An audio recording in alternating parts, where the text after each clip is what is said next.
Final Fantasy. Let's see what we got here. Get rotated idiot chat music by Unlimited Motivation.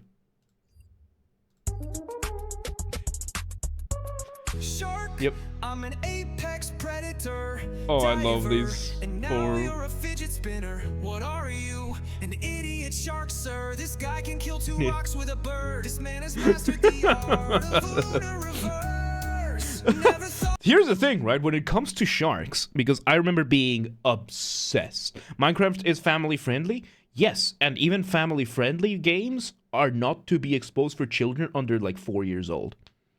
Once my child is cognitively competent enough to play it, then yes. And it's that simple. Are we gonna Final Fantasy? Yes, after this video. But one fun fact about sharks.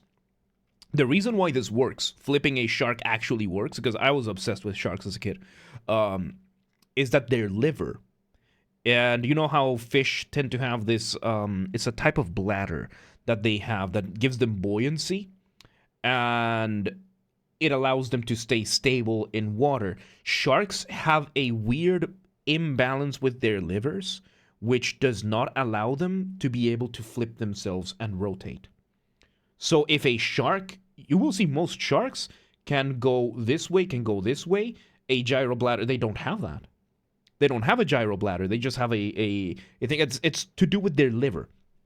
It's to do with their liver, that their liver impedes them. So if a shark is upside down, or a shark is not in any way at least horizontal in a way, the shark can die. Like, this guy knows what he's doing. He flipped the shark, put him vertically, so that then he can just release him so that he just starts swimming somewhere else. Because if you flip a shark upside down and it stays upside down for too long, the shark dies. Let's continue. Water Pokemon will lose to a ground type in water. You could say that shark got a new perspective of its world. Shark was so angry and the diver was like, God. Those are great whites down in... Yeah. It's extremely Well, dolphins are very smart creatures.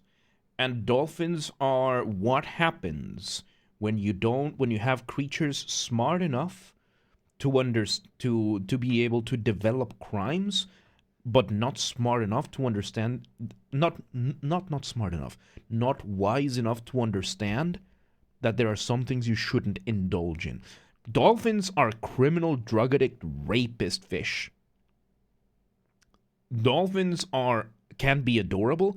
At the same time, dolphins are ruthless. Dolphins are bullies, dude. They will bully the shit out of whatever they come across. And they will just do it because they can get away with it. They are very pleasure-oriented creatures. And to an extent, it's horrifying because they are one of the closest things we've had to humans in terms of cognitive capacity. So I would hate to be a dolphin girl. Yeah, especially considering how much dolphins love raping. In general. Like, the dolphins, because there have been, I think there have even been studies about this. It's not that they love sex in general, like most creatures do by nature, but dolphins love in particular the idea of raping something, of having some sex with something against its will. And they do it all the time. Same as the drugs that they use. Like, it's common for dolphins to go to pufferfish. You know how pufferfish, when they puff up, touching them, they become poisonous when they inflate. And dolphins will know exactly how much to touch them so that their venom gives them a high, but not enough to kill them or to damage them long term. So they will bully a pufferfish to get high. Just to get high. Yeah, that's dolphins. I would hate to be into dolphins, dude. So yeah, and dolphins kill sharks by poking at their liver. They break the organ, and then it removes the shark's ability to stabilize. So what about a beluga whale?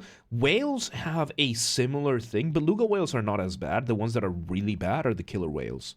Those are Like, there's a reason why they're the apex predator of the ocean. Because beluga whales, they're a bit more innocent than that. They will have, yeah, they're somewhat related to dolphins. They kind of have some of the same aspects, but they don't go as far. They don't take it as far. They don't have the cognitive capacity to understand some of these things. Killer whales and dolphins, they have the understanding on how to do these things. And it's like, if you ever see how a killer whale hunts, how they hunt, because usually they do it in packs, how they hunt seals, oh boy, it's brutal. They are brutal creatures, which is another reason, I was horrified of the deep ocean, because of creatures like that, because we have creatures that are almost smart enough to be human. They just don't have, the physical capacity. They do have cognitive capacity. And it's, killer whales are smart creatures, dude. They are very smart creatures. Dolphins are very smart creatures. The solace that we have is that human beings have developed ranged weapons, such as artillery and torpedoes. So, let's see. Let me see if I can find a good video. So, killer whale hunting. Let's see from the BBC Earth. Let's watch this, and then we're going to start Final Fantasy. So, let's see here. From Frozen Planet 2. Spreading out, they spy hop to search the ice flows.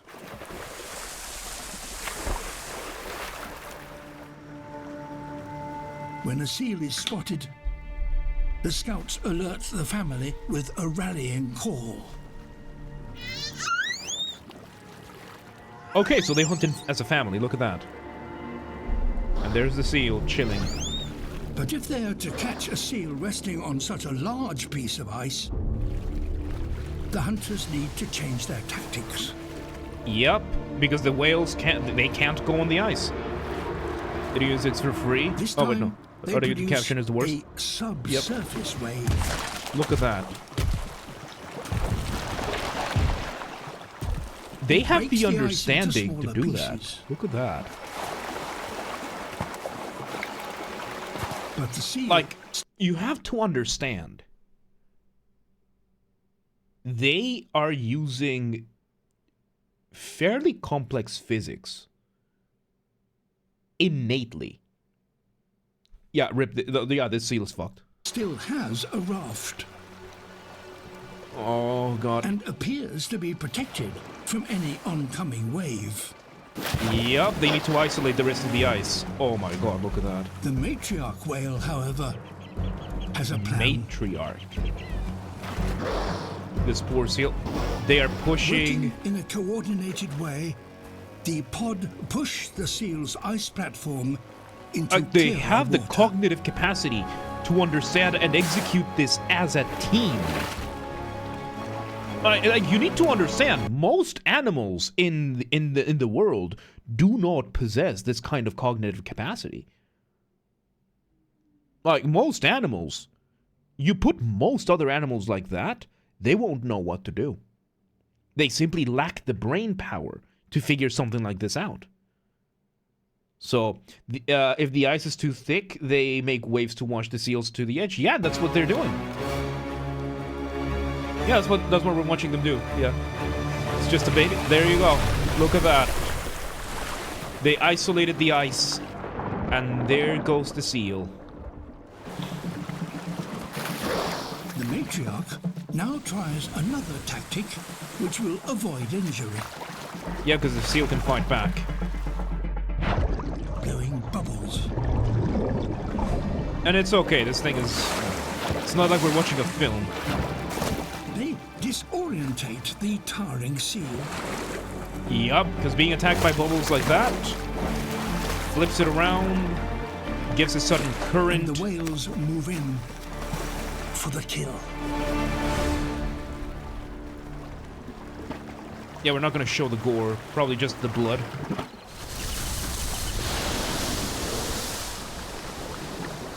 Only about 100 killer whales in the world hunt using this technique. So these are the apex of the apex. It's an ingenious solution to the problem of finding prey here in the most extreme frozen habitat on Earth. There you go. Like, look at this Orca space program. Yeah, it's one of those things that if these animals, given long enough time, they would only lack the dexterity capacity to be able to figure out some of the things that do killer whale criminal organization, just like the dolphins. How many killer whales are there in the world? How many killer whales are left in the world? Approximately 50,000 killer whales. So if we take a percentage calculator and oh god, let's hope that this one, okay, never mind. So 100 is what percent of 50,000? Calculate. So this is 0.2% of the killer whale population is capable of using this strategy. 0.2%. We have what is 0.2% of human the human population. Let's see if it can give me an answer here. We are talking about, if this was in the real world, this would be a 156 million people if this was proportionate to humans. That's a lot of people being able to figure out this apex strategy to come up with this, because this is to the level of, you know, this is the type of humans that figure out sonic weapons, that figure out the laser weapons. You know how not to get political, but Israel has the Iron Dome, which, for those of you who don't know, it's an automated missile launch missile system that intercepts whatever attacks come in within a certain radius. And they have been developing the laser version of the Iron Dome. So instead of launching a missile that intercepts whatever is going after it, it just fires a laser beam at whatever it is that is incoming to the airspace and destroys it. We do not have 156 million people capable of figuring something like that out. We do not have that many people in the world. We have considerably less than that in this world, capable of figuring out that level of strategy and engineering. Killer whales being 0.2%, that's a lot. That's a lot. The killer whales are a menace to the ocean. Yes, they are. That's why they are the apex predator of the ocean. Like, there is no species native to the oceans that we know of. Because maybe there's like some deep sea creature that is capable of handling orcas without problem. But after that, there is nothing in the world that can beat a killer whale. A killer whale would win, a group of killer whales would win against a group of white sharks, of great whites. It would beat anything. Crows are another very smart animal. We have crows, we have dolphins, we have elephants, we have killer whales. Like, we have a lot of really intelligent creatures. Cats are incredibly smart creatures as well. So if pack hunting is inventing the wheel, then harnessing serve would be Bowman's ship. Yeah, kind of. What about a megalodon? They would be able to kill a megalodon, yeah. I don't doubt it. Because the megalodon was big, was brutal, was ruthless, but it was still a shark. Like, sharks have the advantage of being an extremely old species. Like, sharks are, what, 400 million years old? Like, sharks are older than trees, I think. How old are sharks? 450 million years. How old are trees? We have 370 million years. So sharks were around before trees were around. At least that's our estimate. And among those sharks would be the megalodon. How old are whales?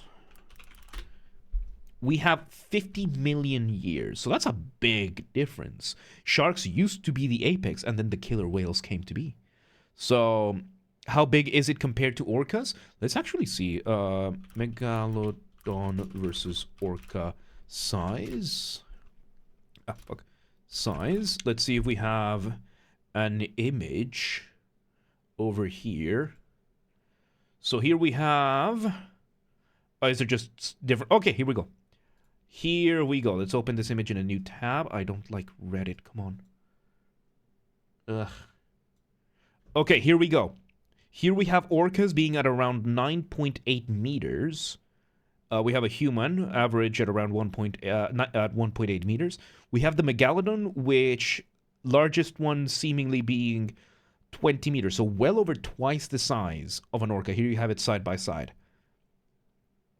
The difference is, orcas have strategy. The megalodon, like most sharks, they have their built-in tools, and that's about it.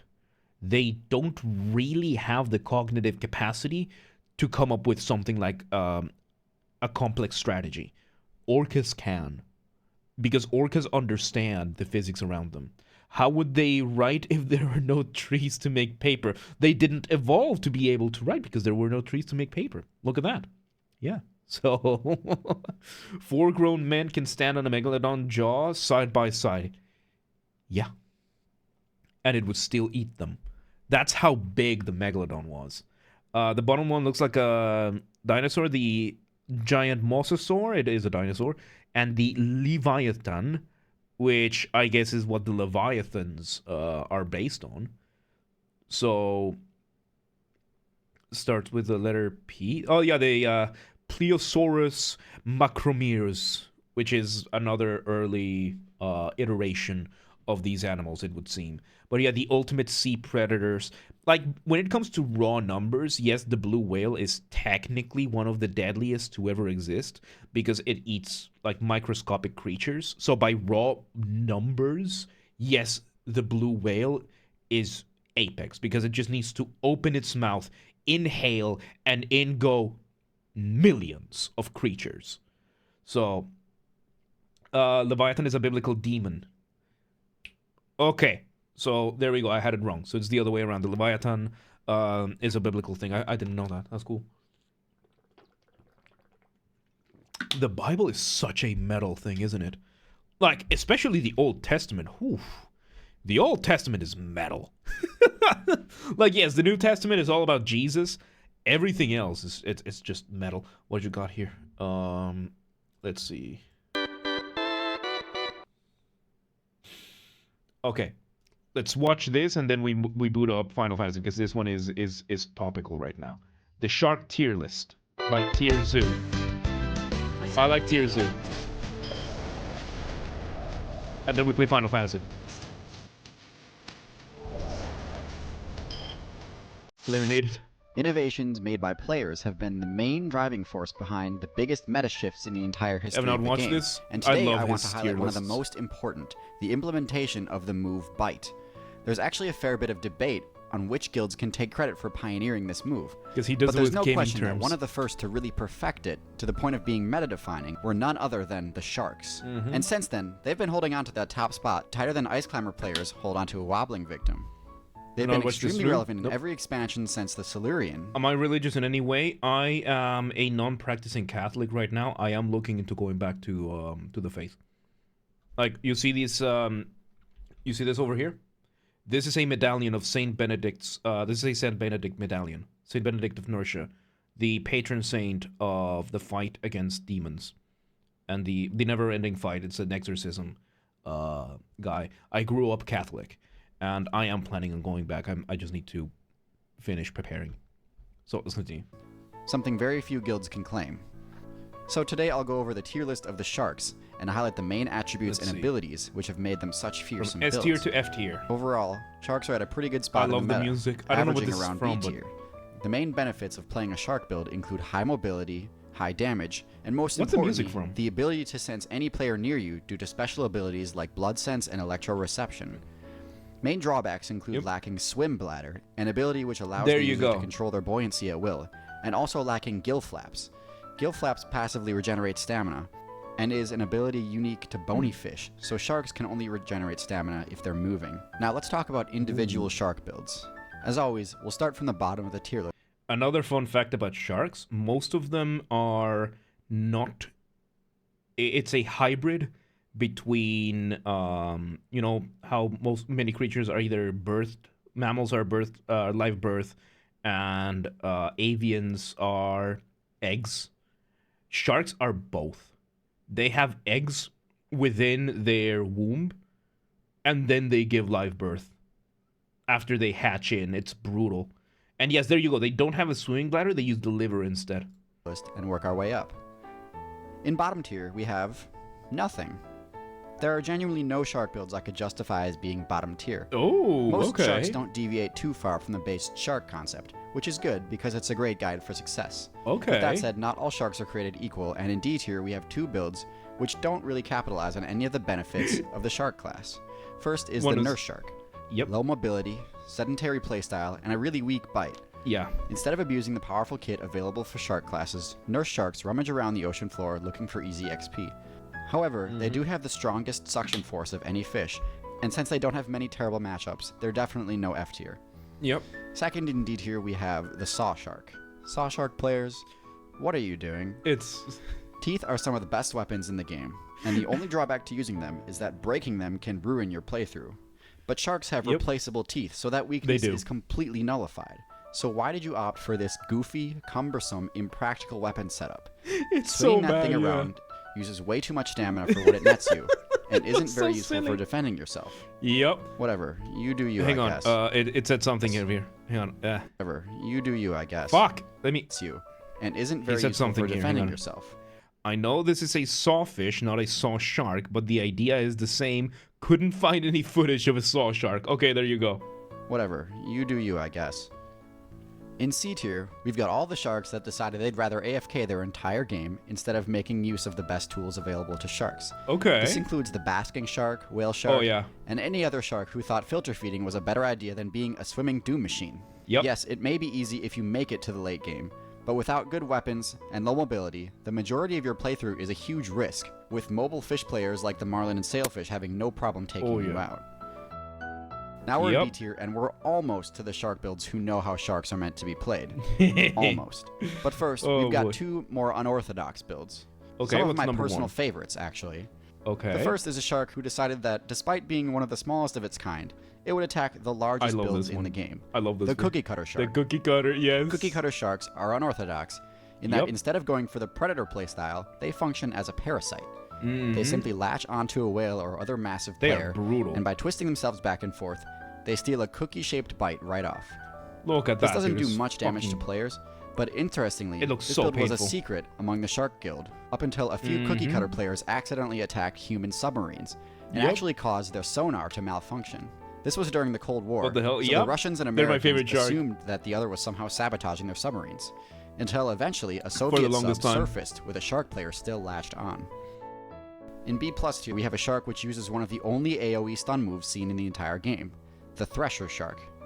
Attacking Yeah. a school of fish is difficult, and due to their advanced miss. Yep. evasion and diversion tactics, you have to be fast, lucky, or clever in order to even catch a single fish. That is, unless you can hit them with a flashbang, which is essentially what Thresher Sharks do. Thresher Sharks have tails as long as the rest of their body, God, that's and they use them as insane, a whip, yeah. creating shockwaves which stun small groups of fish. So we have an entire species built on this idea, while the orcas just figured it out. For this one, it had to evolve to become like that. The orcas had it in their brains. Just think about that. Negating their normally excellent evasion abilities. They do all of this without deviating too far from the great base stats of the shark build, so they retain decent mobility and attack power while wielding this weapon. That's In A wild. tier, we finally get to those famous core shark builds They're both everyone different. Oh, yeah, knows, they are. loves, and fears. Yep. It's hard to rank these in relation to each other because they're all just so darn great. We'll start with the tiger sharks. Tiger sharks have higher stealth than most of the well-known shark builds, That they do. and also have uniquely shaped teeth that make them more effective at cutting through armor and bone. Similar to actual tigers, the main Let's go to strategy of a channel, and tiger then shark is to channel's get very close bonus. to its target with stealth, and then use a quick burst of speed to snatch it before it can react. Yep. On the opposite end of the spectrum from this strategy, we have the mako shark, which has the highest mobility of all the sharks and uses this to chase down its targets. This playstyle requires a lot of stamina, so this build breaks the mold and opts for warm blood instead of being cold-blooded like most other fish. This gives the Mako shark the benefits of fast stamina regeneration, allowing it to keep up a pursuit longer than most other hunters. Since the speed comes at a cost to size, it doesn't quite have the monstrous weight advantage over its targets, and so Mako players need to be careful and not get too greedy. The ocean's other premier speed demons, the swordfish and marlin, can be tough matchups for them. I should make my own shark here. It's been way too long. I don't know anymore. Which has two unique and powerful abilities. Like it's been 20 years. The first is that they have the highest bite force of any shark, meaning that even though they have pretty average teeth in terms of slicing and cutting utility, they can still deliver an extremely potent bite. The second ability is that bull sharks can enter freshwater servers without receiving the energy sapping and damaging debuff that obligate saltwater builds do. That's how Nicaragua ended up with sharks in some of their lakes. A bunch of sharks ended up there was some flooding that resulted in rivers and the seas being very, very high up, and a bunch of sharks just swam into a bunch of the lakes and they just lived there. Never seen a bull shark before. I've never seen most sharks before. I just this allows loved them to it as a travel kid. into rivers and streams where they have no real competition. This makes bull sharks the best build for griefing low-level players. And judging by the bull shark's reputation for being the most aggressive shark, it's clear that this is exactly the type of player that this build attracts. American Josh, dude, welcome today, man. How you doing? The head honchos of the Shark Guild. White Shark, yeah. There's two builds here that occupy low S tier, and honestly, I can't place one above the other. They're both just awesome. What makes them so excellent is how well they use their tracking abilities, blood sense, and electroreception. The Great White Shark is no doubt the most feared ocean build in the current meta, and the closest thing to the god tier Megalodon still in existence. They pretty much just take everything that makes sharks so strong and push all of those things to their limit. They don't have as high bite damage as the tiger or bull shark, but the force of a great white's charge attack slamming into their target more than makes up for it, and usually takes the stock no problem. Hunting seal players is difficult because they're clever and try to avoid putting themselves at risk when they don't need to. Poor fucking seals, This is why the great white's ability to see above water is so crucial, because they can see which islands and reefs their targets are hiding on and camp them out. Their blood sense ability is through the roof, and their electroreception ability is quite polished as well, but nowhere near to the extent of the last build on my list, the Hammerhead. Now, if you aren't a Hammerhead player, I'm willing to bet that when you look at this build, you think the player fell asleep during character creation and accidentally set eye width to the max. But if you think this option is purely aesthetic and not intentional, you couldn't be more wrong. No, they are brutal. Hammerheads have the best, most well-optimized sensory abilities in the game. They have full panoramic vision and have binocular eyesight ahead and behind them, which gives them a massive accuracy bonus on the attack and a huge evasion bonus if they're being chased. With the chemo and electroreceptors on the front of their face, they essentially have 3D smell and 3D electroreception, putting their spatial awareness almost as high as dolphins and bats. Look at that, dude. Their snout shape also lets them turn on a dime, which makes it so their attacks almost never miss. Furthermore, while they don't hunt together, they do travel in schools, providing safety in numbers and causing an intimidation debuff on pretty much the entire surrounding area. That's insane. So that's the tier list for the sharks. As you can see, they're an amazing class with a lot of useful abilities and strengths to play around with. They have only a few bad mashups like dolphins, orcas, and a few other top tier fish like swordfish and marlin. There you go. And there you go. That was the As you can see, they're the shark tier list. I agree with this. Yes, the hammerhead shark is one of the most broken sharks. The white shark, the great white, I think it is a direct descendant of the megalodon. And it is lethal because of how brutal it is. Like, just brute force all the way. Hammerhead is... this is strength. This is dexterity. Maxed out. There you go. The great white has its other stuff, being able to see and the smell ability. The movie Jaws is based on the like a greater white. And it's one of the most successful horror films of all time, right? So... there's that, and then the hammerhead. Still, my favorite is still the cookie cutter. Because it's fun.